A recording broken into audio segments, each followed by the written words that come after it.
હા હા આરતી નહીં થાય જસ્મીન એટલે નહીં જ થાય. મેં બપોરે કીધું તું કે દાદાગીરીથી ન થાય, આરતી પ્રેમથી થાય, સમજૂતીથી થાય. હા હા અને તીર્થરાજ નહીં કહી દેજો હા હા કે બાપુનો મને રાતે ફોન હતો, બરાબર.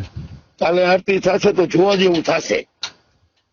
અને છતાંય લડાઈ કરવી હોય તો મારો કઈ વાંધો નથી. 50 નહીં 200 ને આવવાની છૂટ. કાલ મંદિરમાં કોણ પ્રવેશ કરે છે ને કોણ વગાડી લે છે એ મારે જોવું છે. અને કાલ મારે અહીંયા હાજર રહેવું છે. હા હા મરવું છે એ મંદિરમાં, પણ કોઈના બાપની તાકાત નથી દાદાગીરી આરતી કરી લઈએ. પણ બાપુ આવડું નામ લખાઈ ગયું હોય ને દાતાને લખાઈ ગયું તો કહેવાય કહી ગયું દો, હોય. એને ફોન કરી દો સવારે કે આરતી કેન્સલ થઈ છે, તમારું નામ કેન્સલ થયું છે અને આરતીની મનાઈ કરી દીધી છે. મારું નામ આપજો કે બાપુએ કીધું. તમે તો કાલ સવારે એમ કહ્યું કે 15 જણાનું બુકિંગ લઈ આવ્યું છે, તો 15 સોમવાર મારે રાહ જોવાની. અને આ મંદિર કોઈના બાપનું છે.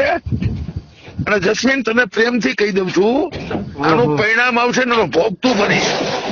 અને જો તને કહી દઉં છું કે મંદિરમાં તારે નો આવવું હોય, સેવા નો કરવી હોય, 25 વર્ષ કરી હતી, હવે મૂકી દેવી હોય તો મારે શિવરાત્રી નથી કરવી, જન્માષ્ટમી નથી કરવી. ઈ તો મારી સેવા ચાલુ, ઈ તો મારી સેવા ચાલુ જ રહેશે, પૂજા ચાલુ જ રહેશે, સેવા ચાલુ જ રહેશે મારી. સાંભળ ને, મારે તારી સેવા નથી જોતી. હાલ તો તું આવીશ તારી મરજીથી, હું ના પડું તોય.